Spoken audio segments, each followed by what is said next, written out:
Hey guys, this is the Blue Collar Future Podcast. I'm your host, Jaden Robison, with our co host, Jessie, today. Jessie, what's up? What's up, man? How are you? Good, good. We're busy, Yeah, and I know you're that's good. busy running around like crazy too. So Yeah, bro. I've got freaking. If I said that there's 6 mud tubs running on site, would that make sense to you? So, like, are those little things that look like little trailers that mix the mud up? yeah, like you dump the mud in it, and then like that's the tub that gets sent up to the masons. Interesting. So, so we have a crew of 20, Yeah. usually 2 to 3 tubs, depending on how we're broke up. But like right now, it's two of them, and we're Yeah. doing 100 feet of wall by 75 feet tall. We got 2 mud tubs there. I got a crew on a single tower that's from a different company. There's a crew on another double tower. There's 1, 2 there. There's a crew on another single, and then 2 more doubles. So yeah, there's 6 or 7 mud tubs running, like, and so that's material, everything, and Yeah. like bro, Monday, I think, out of my 11-hour shift, I think I was on site for like 4 of it. Were you running Just back because, and like, forth getting stuff? Or? yeah, whether I was like coordinating deliveries or getting it myself or like whatever, because it's just like we're going through. Um, you ever seen a bulky of mortar? I It's think like so. it's a 1 ton bag of mortar that you drop into the silo, so it's all pre-mixed. Mm. We're going through like 6 to 8 of those a day, which Mm. is like It's a lot. that's a lot. Yeah, like because think like a pallet of mortar is a pallet of 80-pound bags, Yeah. and it takes depending on what you're making, anywhere from 4 to 8 of them a batch. But then, Hmm. like, if we were doing it out of bags, bro, I bet we'd be using like, I mean, if you're using 6 ton, I bet you'd be using like 100 bags a day. Jeez. Just something stupid. Like, it's crazy, bro. And yeah, then it's always someone like, hey, do you have this? Do you have this? Do we know where this is? I was like, Yeah. I'm glad that I still have all my hair. We're good. Yeah. That sounds wild, dude. Yeah, but yeah, we're trying to we brought in.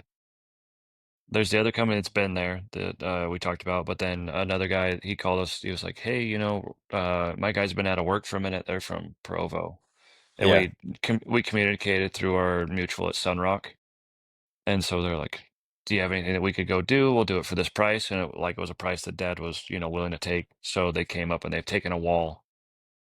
So we've gone from like it'd probably take us another 2 months or 2.5 months to get out of there to like we'll probably be out of there in 3 weeks, which has been nice because I'm sick of it. Yeah, I bet. And that's the And Jacobson job. yeah, and then yeah, we're headed down to they've got to finish the hospital rebuild because they're finally ready for the front entrance and the cancer building, which is for Oakland, at the Logan Regional, and then there's like a water treatment plant for Shivers and some other stuff, but they're Hmm. they're all like becoming ready, so it'll work out. It's good. Yeah. Yeah, it's good to be getting some of that stuff out of the way. I can Mhm. imagine how big of a pain it would be to be scheduling that type of stuff that has strict deadlines and then things get behind and then you're pretty much expected to finish even though, if they weren't ready for you or Mhm. whatever. That's a lot of the reason why we don't do a lot of commercial jobs because it's like you need to be there when you need to be there, and no matter what happens, really, you Mhm. sign the contracts. If they're not ready, that just puts you more behind, and yeah, Mhm. it's a bunch of crap. Yeah, that's like we said we needed 6.5 months to do it, and they gave us 4. Yeah, But yeah. Imagine you that, and know, then if you didn't finish it on time, they'd just screw you yeah, over somehow. yeah, that's like So they're trying to come do the hardscape and all the stuff, and they're like, "You have to be out of this area by this day." I was like, "That's cool." The window guy wasn't out of my area, yeah, so like, yeah, why can't they exactly. work around me? But Jeez. yeah, it's all good. They're trying to, like it is what it is, but it's a stupid situation, and I really can't wait to get back to working with just our company. Yeah, yeah, and that's another added stressor right there. Mhm. Yeah, I'm sure my punch list is going to be a mile long, but So the other day when we were working in Logan and I had Mhm. sent you a video of where we were working and you were like, "Oh, that's where I took my apprentice video." When you sent that to me, I was like, I don't know what that means, but okay. I was like, oh, really? And then like 30 minutes, hour later, I was scrolling through on one of my other Instagram accounts. I think I was scrolling through on the CRR account, and that your video popped up, and I was like, wait a second. And I go over there and walk, and like we had just got poured out. It was literally that doorway. And I was like, these guys didn't do this block. What the heck is going on here? Just stop by Yeah. some random job site and take a video? Yeah, I meant to film it at work, and then I was Yeah. like, I got home and like parked. And I was like, oh no, I need to go make this. And I was like, what's the closest job site to me? And there were still people at the hotel right here that's being built. So I was like, Yeah. well, I can't go there. They'll look at me weird. And I was like, wait a minute, those guys just finished that tiny block building over there. I know, like, there's still it's still a job site, you know. So I'll just go over there, and I'm like, I can park behind it, so no one's like watching me film this. Yeah. God, dude, I was like, that was a coincidence right there. Anybody that doesn't know, one of Jesse's recent videos, he took a video in front of a block building, and we happened to pour the floor in it because it was for one of the contractors we work for, and he lives down here, works down here. He just happened to have a job in Logan, so coincidences, small world. Yeah, you sent me that Snapchat, and I was like, I know that building, I know that Yeah. floor. Oh Oh, that's man, awesome. it's funny stuff. Well, let's get going on this. Sounds good. We got a Q&A today, right? Yeah. Q&A, and we were digging through some of the archives. We didn't get a good catch from our stories this week, but that's what we were talking about before we started recording because sometimes get a bunch of questions. The last few times I haven't gotten any, but I always have questions like in DMs randomly that or message requests that don't come through, and so we were going through some. We found some good ones, and one of them that's been on my mind a lot recently is actually, especially given the state of the world that we're in right now, and I mean, looking at how much everything costs and like what the median income is for people in the U.S. and it's pretty low numbers here. And as apprentices, like you don't make a ton of money. Everybody knows that, but not everybody is really thinking about it correctly. So we had one question to you, Jesse, that Hmm. was an apprentice asking, like he's questioning right now if this is the right path, and did he say he wasn't really enjoying it, Yeah. essentially? So Yeah, his name's Skylar. He's in my DMs. This is an older, probably 2 weeks ago that I saw it, or that I'm seeing it now. But he said, I'm an apprentice mason, and I'm just trying to figure out if I'm on the right path right now. Did you ever struggle with this? And then what helped push you to where you are now? And for those of you who don't know, I'm foreman on a commercial masonry business, running a crew of 20, as I said earlier. And, I've worked my way up from cleaning the job site to this, right? So personally, like, yeah, um, I had the same struggle. Like, I think we all had, like me and Jaden were talking about earlier, is we've had that struggle, right? And I don't know if it's the same for you, Jade, because we're both in a family business. Like, when I was younger, I kind of felt like my fate had been decided for me, right? Because it was like, oh, I'm the son of a contractor. Yeah, like go to work. mm, And like that as a younger man, that stuck with me where I was like, I didn't get to pick this, mm, so like that was another chip on my shoulder about it. And I went to school, I did the thing, like, I got I didn't get my bachelor's, but I got my associates plus. I think I was like 16 credits away from my bachelor's, and I just yeah, decided I was like, why am I in school for business administration, marketing when I could just go do that at mm, work? And I went to work, and the job site cleaning and stuff was when I was younger, like as a teenager or like a young teen, and working my way up and becoming a hot tender and just kind of through the ranks.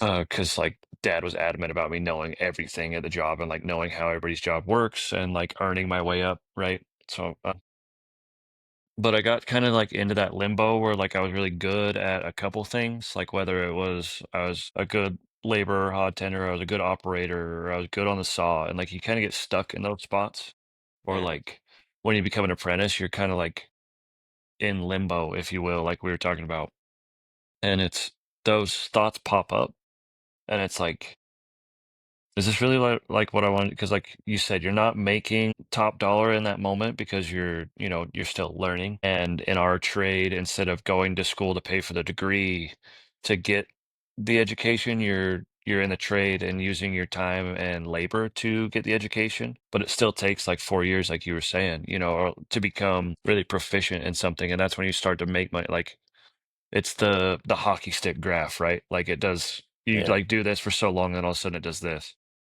Yeah. Yeah. But yeah, it's there was a moment where like I was just like I had that sit down with myself and was like, do I really like that? Whatever. And then like like personally, I took it out and was like consciously wrote down like everything that I like about my job or like Mm. what are the benefits of it, and like started to realize really how cool it was that like whether I get to work on things that my great grandpa worked on, or like I can still go see stuff that like a bunch of my family members have worked on, even though like dad's business is his own. It's not like a full four generational thing.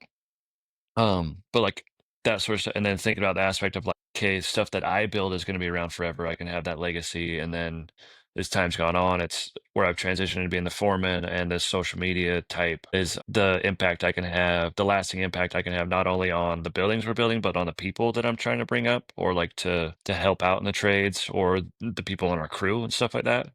And so I think like I went from thinking like, oh, I didn't get to pick this to like, no, this is actually like I enjoy this. This is good.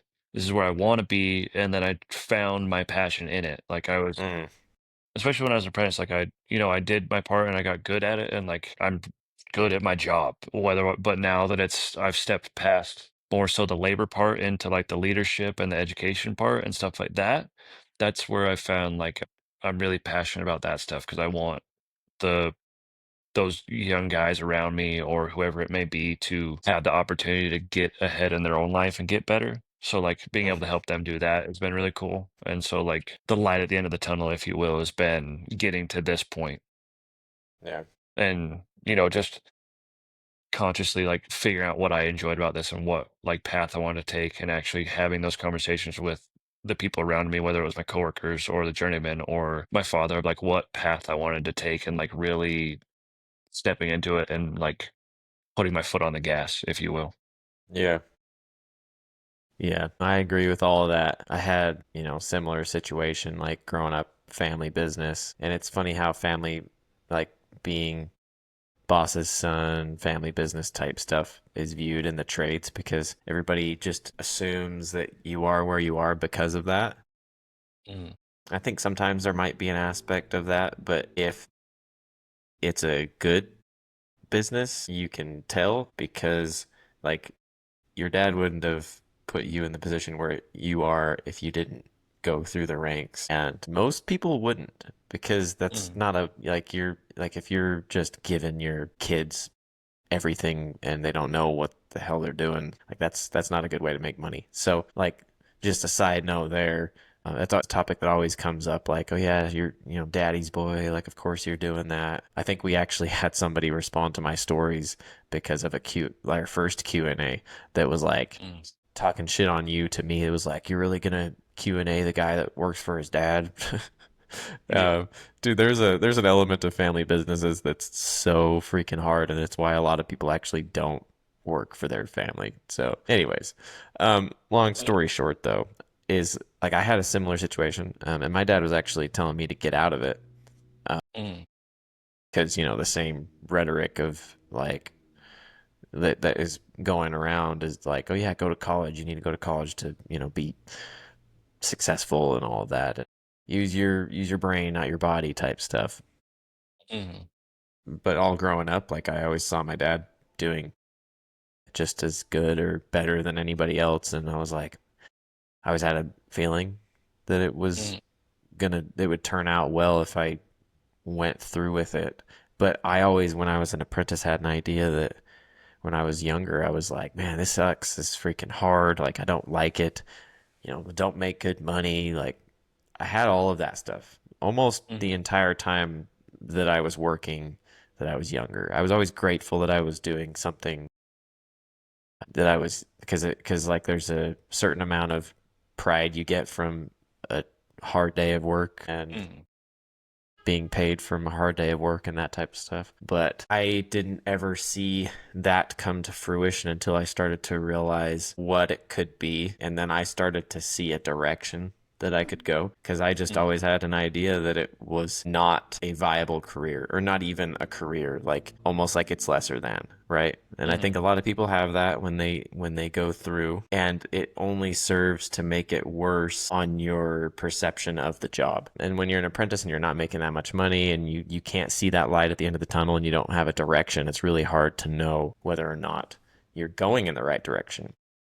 Mm-hmm. I think part of what helped me when I was kind of in that position was finding sort of a direction and just focusing on getting good at things. Because when you Mm-hmm. get good at things and you get new skills and all that stuff, you know, you make more money. It's more satisfying on the job. You can kind of start developing a certain level of enjoyment and fulfillment from learning new skills and then being able to do them and be like, oh man, I just did that Mm-hmm. on my own without direction, without supervision. There's all those stages that you go through, and when you start getting to that point and you can start making your own, you know, I'm going to chase after this. I'm going to get really good at, you know, for example, concrete. I'm going to, you know, learn how to power trowel and get really good at power troweling, and I'm going to learn how to form stairs and finish stairs, right? You start doing all that stuff and learning, and when you're finally able to and able to do it without like, I don't want to say without help, but like without direction from somebody else and from yourself, you Mm-hmm. really start to see a path forward. So I think as an apprentice, it's just hard to have that direction and be able to see the light at the end of the tunnel because people don't think about it as like those first 4 years of learning and putting their time in to develop skills. So, and I can't say not everybody does, but it's like I think it can't be understated that the first few years is like seriously, like at least you're getting paid. We've mentioned this before, but like you go to college for any other job, you're paying to go to learn. At least you're getting paid, even if it's not that much, to learn with Mm-hmm. the potential to make more later on. Mm-hmm. I think, So, yeah. You know, my one of my favorite sayings of like it's hard to see the forest for the trees. Of like, I think as an apprentice, you're just looking at the trees rather than realizing you're in a massive forest, right? So it's yeah. Yeah, well, it's hard to the broader distinguish. picture. Yeah. Yeah. Yeah, it's hard to tell like I mean, where are you going to go? How are you going to get there? Um, Mm-hmm. it's especially hard the first couple years, and then like you even pointed out, you get to certain levels. Like I felt something like this, I would say, in my fifth or sixth year doing this, where I had already become fairly proficient at everything, mostly everything, and then I started to be like, well, what's there left? And started to almost have like an existential crisis of like, man, I don't know what I'm gonna do here, you know? Yeah. Because I think you get to that point. You get Mm. to a level, and then it's like all of a sudden it's like, oh no, like you know, what is there left? What's the direction now? Yeah. Who replaces me? Yeah, You know, that's that another was thing yeah, too. yeah. Because then that's why I'd get stuck because they'd be like, "Well, you're really good at this." I'm like, "Yeah, but I don't want to I don't want to keep doing this. Like, Yeah, I don't want to be the operator anymore. It's been 2 years, you know." yeah, yeah. I mean, you Yeah. get to the levels, and then that's actually a really big part. It's like who, you know, you get to a job, you're doing your job, you do it well. Who's gonna replace you at that? You've got to train somebody else. Hmm. If there's nobody else to be trained, like what's the option? Um, Hmm.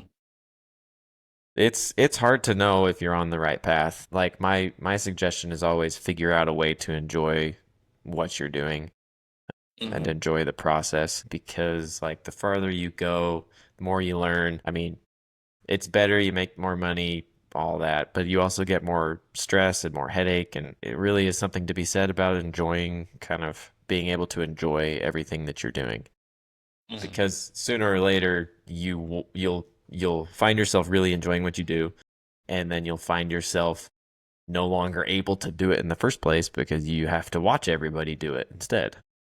Hmm. Hmm. That's another thing. Yeah. I think like the cool thing too about our industry is like once once you, you know, make those steps and decide like what you're passionate about and all those things is like everything, like your progress is all measurable. Whether it's I can do more square footage or like I can my product is better or whatever. Like each and every day you can step back and like see if you're getting better or not, which Hmm. is like it made it a little easier as well to like find something maybe, right? Because like I made a decision that I figured out what I liked about it. I made that decision and then I was like, okay, over the next 3 to 6 months, I can see like, okay, I can actively like, oh, I am getting better at this rather than Hmm. just like beating my head into a wall or like seeing nothing. It's like, Yeah. oh no, I can lay more brick. I built that lead quicker, or like I built that better, or Hmm. like the old guy next to me doesn't have to do as much, or like I don't have to ask as many questions or stuff like that. I mean, that's a big one, not having to ask as many questions because there's a lot of times when you're starting out. I mean, I'd say even 5, 6 years in, you might have something that you aren't quite sure on, and you've got to go find somebody that knows better. Mhm.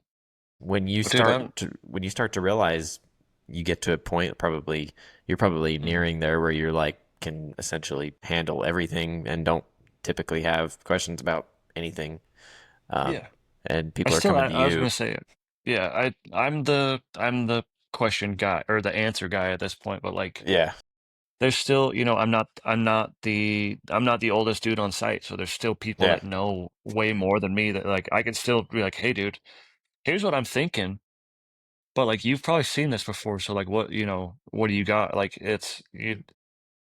you never get away from that unless like your ego gets in the way and you're like, oh, I don't need to learn anything else. But like it's nice to like I don't need someone right here with me all day yeah, to yeah, like, exactly. hey, what are you Yeah, doing? Like, it's just like, hey, dude, we've got a potentially big problem. How did you deal with this last time? yeah, But yeah. yeah. It's really cool to see yourself like go through each of those Mm, steps, and when you almost by the time you realize you're at another level or something, you've almost haven't even understood the effects, or I mean the full like um, weight of how much you've learned until you're like, oh wait, crap, I don't even need help on this anymore. Like what the heck is going mm, on? It's like, where did the uh, time go? Yep, you'll blink and all of a sudden, you're running a job if that's what you want to do, because a lot of people don't have the patience to do it or yeah. anything like that. But yeah, I mean, I guess to wrap this up, it can only be the right path if you think and believe it is. I would say find a way to enjoy it. Hmm. I mean, if it's what you're going to do, then dig your feet in and make it the right path. Because I also mentioned, I think off camera, that I keep seeing coming across comment sections of even people that are doing well that went to college. So, like, different world here that, like, are using their degrees that had this same thing happen and actually end up hating their job too, still. I Hmm. think no matter what you do, there is that possibility. And I don't think anybody, this is why I don't believe in dream jobs, because I feel like anybody can learn to love anything they do. It's all in your head. So, Hmm. because a lot of people end up loving things that they never thought they would do. So it's like you can't just sit here and hold out for this one thing. Like we had a one guy working for us that was like, "Yeah, I got this dream job of sorts that I'm kind of wanting to do," and was just like lollygag about it. And I'm like, "Well, are you gonna go do that, or are you gonna do this?" Like must Yeah. not be that much of a dream job if you're not. I mean, I don't know. Anyways, Yeah. I get it. I get it. yeah. So Oh, sweet. Yeah. yeah, we go on to the next one. Project manager. Let's do that one. Uh, what? So Tile Goblin Kelly. asked you, Kelly, Uh, what if you were looking back on what you did when you became kind of a project manager? What would you focused on? Skills focus on that type of stuff. yeah. So she's been in the labor side of things and she's looking to transition her career into being more of a foreman or a PM. And she's going through those processes of like finding that job and so she had asked, yeah, like looking back, like what would I tell younger me or someone else? Like, what are the skills or things that you should know before getting into this that would make it easier? And so what I told her was like, first off, skills. That's a big one because you're running a crew and you have to deal with the office and 100 other things. Like, get proficient at that. You get proficient at like coordination and layout. You should study your plans. Don't forget that there's an architectural, a structural, and your submittals, and they all probably don't match because why would they? But you need to like your submittal is how you're going to do it. The structural is obviously the important, and the architectural is the drawing that someone thinks is going to work because it fits on paper. But like there's some, you got to make sure all that stuff works out, and like your like people skills, all that sort of stuff. And then another big thing that I told her was you need to learn to document everything, because what we've come to find out is like this world, especially our world, in this industry, used to be sort of like a handshake type world. Like, hey, like that's how deals were done. We're like, hey, trust your word, whatever. But the time goes on, it's more about like, no, you have to prove that we're wrong. Like the GC could completely know they're in the wrong, but it's like if you can't prove it, they're like, nope, like we're not going to Yeah. accept that. And so what I've learned going forward is we need to document everything, and whether it's using something like software like Company Cam to be able to do that, or just taking the notes or a journal and like actually documenting of like, hey, this is what happened this day, this is what's going on, and sending the email, or making the field report and turning that back into like, hey, you know for me, like your framing in the corners is 9 inches from the face of the brick, but in the middle of the wall it's 11, so like my ties aren't going to work here. Or like, hey, it's running in, so your windows are all going to be off, or like just those sort of things. Because if you don't document it and you just build it up, that's on you. Or like, Yeah. if there's a schedule, like, like, I've been on this hard schedule forever. It's like, if I don't document, like, hey, the window guy was in my way for 3 hours. We're trying to set up scaffold, and here's the picture of it, and here's the proof, and like, here's the dates and such like that. Or like, hey, they're questioning whether you actually installed the weatherproofing and the tin and all that stuff right. Like, just take pictures of it. It's the simplest way to like, hey, I've done all this stuff, and so you Mhm. just like basically cover your ass, right? So, and that's what this industry has turned into, is like, hey, everyone's just covering their ass. It's not like I'm looking out for you and you're looking out for me, even though we're all trying to get this done. Mhm.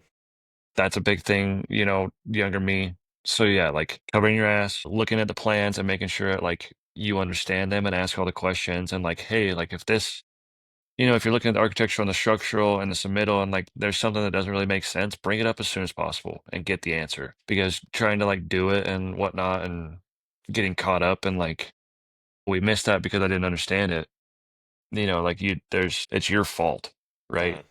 Even though you're still learning, like you didn't ask. So like Yeah. learning to study those sort of things, and learning to, in that sense, lean on, usually there's a guy in the office that's in charge of like, you have your PM, your superintendent, and then there's another person that's in the office that's like, oh yeah, I can help you find all the details, like, don't be afraid to go in there and use them. Like, they're there for even though like we all kind of view them as like the office people, like they're there to help you, Mhm. even though, like most of the time they're there to help you. Someone in that position is there to like, whatever, like I Mhm. just said earlier. But there's usually someone that's like, hey, I don't understand this, can you walk me through it? Mhm. And they will. And like, or they'll help you get the coordination, or reach out to the architect or the engineer and get the RFI or the ASI, or that sort of stuff. But like, try to not fly by the seat of your pants as little as possible, like, or as much as possible, pardon me. But like, don't just blindly run into things. And then my first point of communication is like, you need to learn, like, the biggest thing I would say is check your ego at the gate and learn to Mhm. communicate. Because there's, my crew is 20 guys, there's 20 different personalities, they don't all click the same. And like, they're not all gonna, you know not everyone takes information the same, and not everyone like reacts the same to things. So if like you go in and deliver certain, like sometimes you got to make sure that you're not like, you're getting things through to people in a way that they understand, and also not like being the dickhead that like, hey, I'm in charge here, I'm the only one that's right. And then in the same sense of like, you need to be able to communicate with the office or your boss or those sort of things, and learn to be proficient in those areas. Mhm. Because like, all if you have better communication skills and you're not just like the old head that wants to yell and like be frustrated and all that sort of stuff, and you can actually communicate and get through the job site and like communicate, plan ahead, coordinate, be able to read the plans, and cover your ass. Like that's all the things you're going to do perfect to make your job way better and way less frustration and headache. Yeah.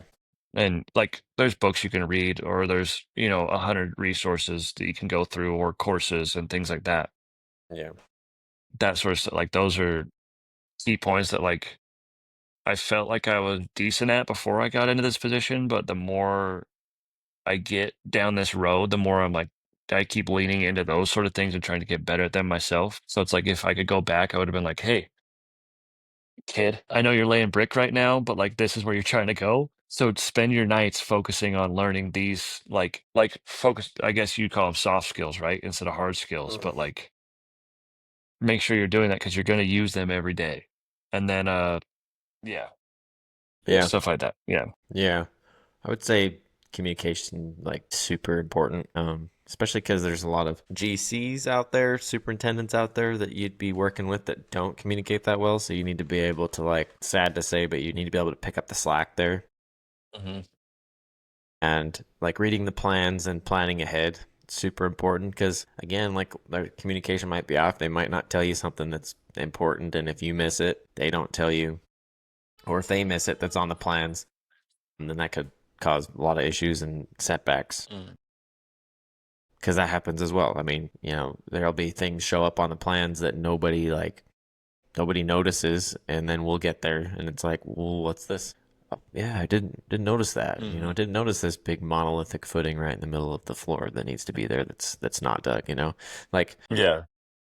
well, you better figure it out because we need to get this done. Like, Yeah. anyways, The truck's scheduled at 9. yeah, being that type of stuff is important to be able to. I mean, it all goes into planning because like you said, there's lots of planning and work that goes in to making this run smooth, especially like with what you're dealing with right now on this job. I mean, that is a lot of planning and running around and coordinating. And if you're not on top of all that, you can easily have two, three crews of guys just sitting there with their thumbs up Hmm. their asses, not getting stuff done and not able to get stuff done either. Yeah. I think something that I hadn't mentioned to her yet would something very important about being in that position is learning delegation. Because like you can feel like you need to do everything, but you can't do everything. So Yeah. if you're the bottleneck and you have all this waiting on you, there's always going to be a bottleneck there. But if you can empower and enable those around you to like handle things so that you don't have to handle everything, like maybe the micro versus the macro. Like if you can handle the macro while you've enabled other people and empowered them to handle the micro, it's going to make your life way easier. And you're not going to hate everybody at work that doesn't want to pull all that weight and all this stuff, like, because you're like, why am I doing everything? Like, And they're that just sort of, and like it, they're just yeah, like I ain't know nothing. I ain't been taught. yeah, exactly. Like, yeah, it's not their fault if you're like, you're the one that's trying to solve everything, and not communicating with them of like, hey, I need you to do this and I need you to figure it out. But like Yeah. if you're not gonna delegate it, it's on you for creating that sort of stress in your life. And like I'm speaking from experience because like it's like screw it, I'll just handle it because I know that I can. But it's like me handling everything or me being the fastest guy or whatever it is not like that doesn't move anyone forward. Besides, like it's just don't make a bottleneck out of yourself. Just delegate and empower and enable those around you. Yeah. Yeah, for sure.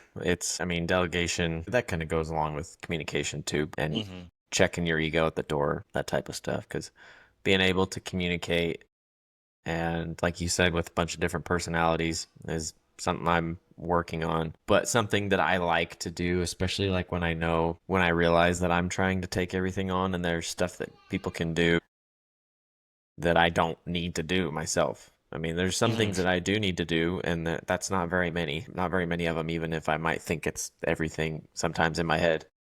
Uh, But if I start to realize I'm sitting there and I'm like, oh man, I could have so and so do this and somebody else help me here, and would start telling people to do that, and then they jump in and start doing it, even if they're learning, and I have to keep an eye on them. It hmm. makes me feel like I did a better job that day.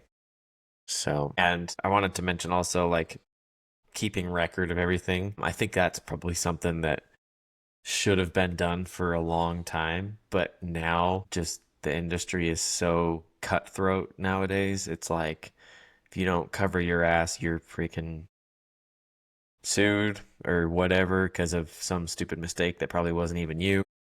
Mm, And they'll just try to blame it on you for unless you have proof that it wasn't and that type of stuff.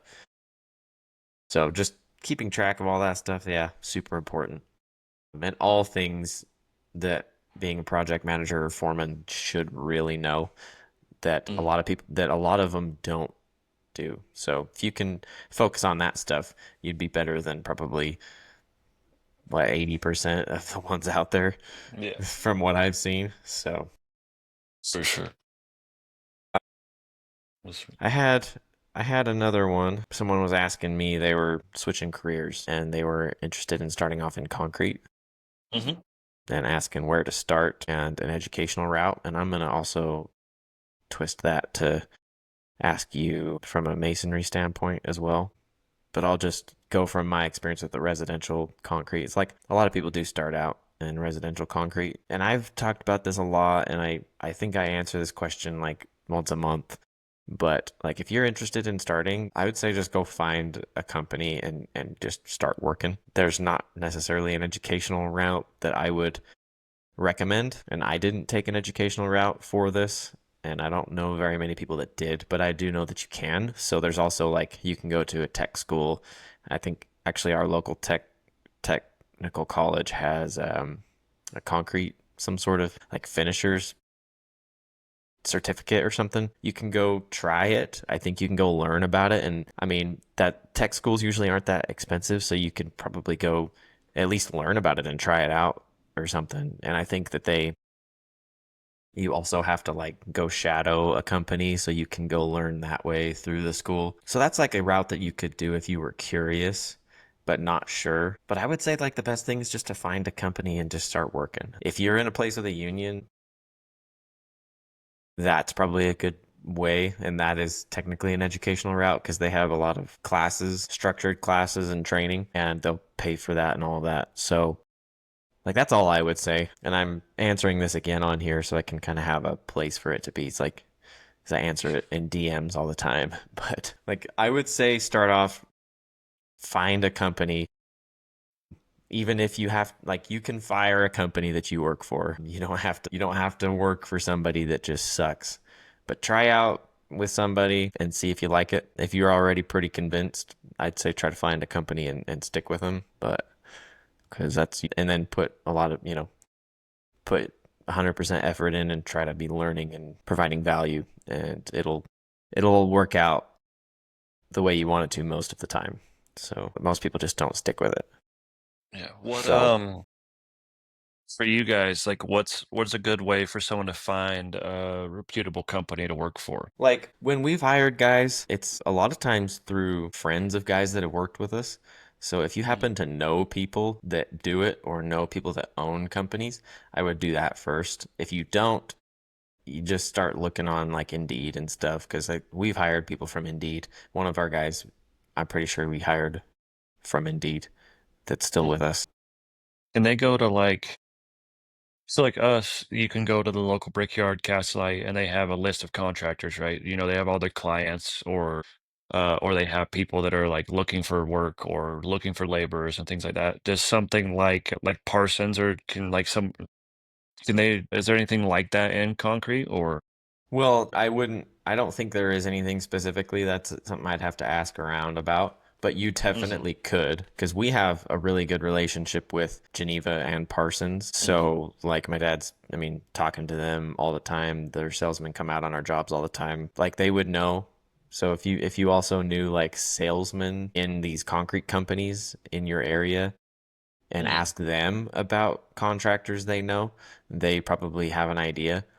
Most hmm people are hiring, and like the bad thing is like a lot of people will come up to us actually and ask if we're hiring, and we sadly say no because most of them are Hispanic and nobody speaks Spanish good enough to hire someone that only speaks Spanish. yeah. That's the bad thing. It's like, and those guys are doing what you should be doing. They're going around to job sites asking people for work. And they'll We find their opportunity because I guess there's they'll enough yes, Spanish speak, yeah, you know. yeah, they'll find it. We always get people coming up, and it's almost. I'm not sure we did hire somebody actually that was in a neighborhood that we were working in, doing all the homes Mm, in, came up to us and asked if we were hiring. We were like, yeah, sure. Most of the time though, like I'd say once a month we get, or once every other month or something, we get some Hispanic guys coming up to us. And I speak Spanish, but not good enough to hire somebody. So it's like, yeah. I can talk to them and I'm like, yeah, we're not busy enough to have you, but more like, actually the last guy I told him is nobody speaks Spanish good enough. And yeah, so it's like, we just can't do Yeah, that. So you wouldn't want to put him in the wrong place. Like no, and the you bad rather thing is he like, had the right opportunity. yeah, like the bad thing is with those guys is the culture barrier and the language barrier is pretty huge. So like we're talking about personalities, and for Hispanic people, they take things way differently than even American people do. So I mean, you even make a slightest inclination or a raise of your voice at them, and they almost think you're yelling at them, and even if it's not, you're just like yelling across the job site. I literally had that happen with one guy that was working with us. I yelled something to him across the job site, and he thought I was getting mad at him. And I was like, Hmm. "What? Are you kidding? What the heck?" So, anyways, the culture barrier is pretty big. We don't have anybody that is like that. But those guys are doing what you should be doing. Is like, if you have gone through all of these, you don't have contacts, you haven't gone to the concrete companies, or maybe you have and they don't have any lists. Just start driving around and finding job sites. There'll be somebody that hires you. We've hired Hmm. people before like that. Only Yeah, bad thing is we get people that are all Hispanics that do that for us. yeah. And that's we Yeah, get the same. And like now we have a couple bilingual guys, so it works out, which is nice. It's like, then it's like you can communicate, or we can do the translator. I've done that a couple of times, but yeah, it's like it's bro. Especially if you see a job site and show up with tools, you're more than likely gonna get hired because it's like, hey, I'm ready. Like I can literally go to work right now, yeah, regardless of like any other situation. If they can't hire you, I guarantee you know your competitor. Like, hey, go try it. So like here's yeah, so and so they're working over here. yeah, Or like in your case of like, hey, we're not proficient enough in Spanish to put you in the right position to like succeed, but I do know that these guys over here are. So go like this is where the job site is. Go yeah. talk to them. That's what I Like, literally did with the last guy that asked. Is I told him that the guys that do the foundation walls um, have all Hispanic crews. I was like, you should go ask them. But mhm. like, and I know enough Spanish to make that happen, but it's just not enough Yeah. to make it work for employees. Yeah, I feel like I would do someone a disservice if it was like relying on Yeah, me to do it, you know? exactly. So it's like, yeah, if you want to get started, how to find a job, all that stuff, it's like just start asking around. Somebody knows somebody that does concrete almost always. Mhm. And just because you find one company and start working with them doesn't mean you have to stay with them either. But I would try to if that's what you want to do. But there are Yeah, if lots of they're crappy companies too, so it's yeah, like, yeah. Make sure that like when you go to work that you're in a position where like you have the guys that's willing to communicate with you. You can see that there's upward mobility, like and like the pay is where you want it to be. Like and you can figure those things out pretty quick. yeah. Or like because if not, there's a company that is that way, you know. Mhm. And Yeah. have you this is a tangent off of that, but like I've considered going and taking at the technical college, taking some more Spanish classes. Have you ever done anything like that? Besides, yeah, I guess we have Duolingo and things like that, but I actually let my streak die. You want to know what it got to? oh, what'd you get to? 180 days, and I let it die. Another tangent off that, because I it got to the point where I felt like I was just getting on there and doing the matching challenges just Yeah. to extend my streak, and I did that for like 2 months straight, and I was like, yeah, I am extending my streak, but I'm not really doing Spanish, so I think it's about time Yeah. for it to die. I haven't done that. I mean, I took Spanish junior high or whatever, and Yeah. I wished that I had done it when I was at the university because I got to about the same point you did where I was like associates plus pretty close to bachelor's. It's like I could have been doing Spanish while I was there, but I didn't want to Mhm. waste my time. Mhm. I've thought about the tech college thing, but haven't considered it that much. But I do think that people like should do that Mm. if I feel you like I should. have, yeah, if you have a lot of guys that speak Spanish and you have a hard time communicating with them, or if you want to open your potential to have guys that speak Mm. Spanish on your jobs, or even for the like, I this bugs me actually, but like because there's a lot of people that come here and don't even try to speak English. Like if that's you, obviously you're not listening to this. You need to go speak English. Okay, you need to figure out how to speak English because there's not enough people here.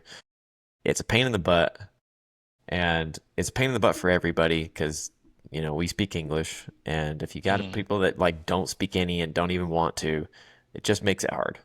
And I see this like every day, once a day, probably. I'll see guys out there that are like trying to figure something out and they don't speak any English and it's a pain in the butt and they're trying to find everybody and they're like trying to do the translator, and it's not working. I'm just like, man, like, yeah, Mm. they people actually do like really cost effective or even free English lessons for people that live here. Yeah. Yeah. And And that's a yeah. Yeah, and that's what I wish, like, because I'm sympathetic to the cause, right? Like, yes, my wife is half Latina, my best friend is Latino, and like, they're hardworking individuals that want to come here and make a better life for themselves. And yeah. in the commercial world, there's certain things you have to do to like be able to work in it. But like, if they've done all that stuff, I wish that I could give the opportunity, but I feel like I would just do a disservice because I'm like, like we could eat food together. I could get us there. We could arrive, like do the thing, but I'm like, I just Yeah. wish that I was better, and like I should have taken it more serious when I was younger. Like you said, I did Spanish 1050, 1060, and all that stuff. I got up to that in high school, but then in college I didn't do it. And so now it's like my couple bilingual guys, I'm like, I try to make them like I try to only speak Spanish with them, and so like they just laugh at me and like correct me. Or like same with Ivan. Like Ivan, Yeah. he's my best friend. I'm like, hey, they're like in passing, he tries to like little things or like Uh-huh. whatnot, but like it's something that I always consider like taking night classes because it's uh, Yeah. like I would love to be able to be of service to also helping, like having that opportunity to have, to be of service to those guys, if That's, that I makes mean, sense. yeah, I mean, that's the big reason that I started, so I could Mm. communicate with these guys that have a hard time. I mean, while it does bug me, I do understand that if these guys are trying to be here and trying to make a better life for themselves, I get it, and more power to them. But Mm. it's just such a pain because so many of them like refuse to learn English. It's just, I mean, I'm trying to make up a middle ground and try to learn Spanish. And so, like, to see people that move here and don't even care when the vast majority of people speak English, I'm just like, man, what in the, how much of a Mm. pain do you want to make it for yourself? But, yeah, It's I not try like to, France. It's not like France where they don't want you to speak French. dude, dude, I don't know. Yeah, you can't come here and like only speak Spanish when everybody else speaks English. Mm. We don't have a what is it, the United States doesn't have an official language, but Mm. it's English. It's the majority of people that speak English. But Mm. yeah, I think that it would be I think that tech school like classes would be cool. Mm. The big thing is like people ask me all the time, and I don't know if we've even answered this in a Q and A before, like how to go about that and how to learn Spanish. Mm. But like you just like Duolingo is fine and all, but you have to speak to people because you can't just learn by, doing these matching exercises and like, you know, most of the time in Duolingo you don't even have to type out full thoughts. You just like pick them, and most Yeah. of the things like that is what you do. And other apps you don't learn things quite as fast either. But like you may know all of those words and I can understand a lot of things, but I still have a hard time speaking it back to people because I don't ever do it. Don't ever have the Yeah. opportunity. So, and I'm not about to hire a guy just to be on our job Talk site to to us. make it a yeah, it's like not about to make that much work for myself because it's a lot of work, mental stress. It's even hard when I'm at work to switch into Spanish mode because when they start talking, I'm like I have to be like locked into what they're saying, and I'm like, 5 or 10 seconds behind everything they say, and then I'm like, what was that? And then I can't think of what to say back to them. So yeah, Mhm. so I think a classroom setting is probably better. Yeah, and Would then would be I pretty think like you cool. said, yeah, you'd have to, and then have someone you're speaking with, because like Yeah, I think that's why LDS missionaries probably get so good at Spanish is because like, hey, yeah, you get your crash course, you know, yeah, and then it's like you can only speak Spanish and you have to talk to people. So like, yeah, yeah. I mean that should show you right there that you can learn a language at any point in time because they're taking people that like you learn languages really easy when you're really young, but once you start to get to hmm that age, like 18, 19, 20, it's already way harder. And hmm some people can learn those languages like Spanish in like 3 months and talk it like not even a month in the MTC. Like I think hmm for Spanish speakers they have a couple weeks is all. And for like hmm Chinese and Japanese and all that, they spend like a month in the MTC, hmm but a couple weeks of a crash course, and then all of a sudden it's like, yep, here you go. You can only speak Spanish. And then, yeah, good within a luck. few months, a lot of them are proficient. It's like, Yeah, wow. So if yeah, you, if you can I do think that, yeah, yeah. If there's a way to like, hey, you can only speak Spanish, you know, but that would probably help me. But because like you said, the other things are just kind of like gamified or like yeah, yeah, taking Spanish in school was always like cool, bro. Like this is super proper. Like no one speaks this way. yeah. Well, and the problem is too, is I've had people that I'm like, yeah, I need you to only speak Spanish with me. And that lasts for like 2 seconds. So nobody Yeah, does it. Nobody does it. yeah, Nobody wants to. Like they're either trying to learn English. So they're trying to speak English with me to practice. And I'm like, well, I want to hmm practice Spanish. Or hmm it's easier to speak English. They don't have to go through that pain of trying to understand what I'm saying and me being all yeah, lost and stuff. Like, yeah, it's just, yeah. That's what's not like me and Jose at work. Like he speaks his like his English is as good as my Spanish, so it's like nice. So it's like we can get there, right? So it's like, oh, I can ask, you know, like I can say this and he can say that, and we can get there. So like that's been helpful for sure. Yeah, well, I think we've got these. We basically had a fourth question there with Yeah, that was my own. Spanish. With Spanish. Let's see, next time will be a topic. I think we've got one planned out Should be fun. based on social media. So you guys will people get a lot of I get a lot of questions about that myself, and I've never even really known had much of a say on it, but it should be a good one. So, anyways, I appreciate everybody for tuning in, and when we do Q&As, ask questions Yeah. I'll try on and get the stories, I'll try and post about it more just so there's more opportunity options, to ask the questions. Yeah. opportunities. Yeah, it's all fine and dandy to like send DMs and stuff, but they just get lost. So, either way, 100%. appreciate you, Jesse, and yeah, we'll see you guys next time on social media. So, Yeah.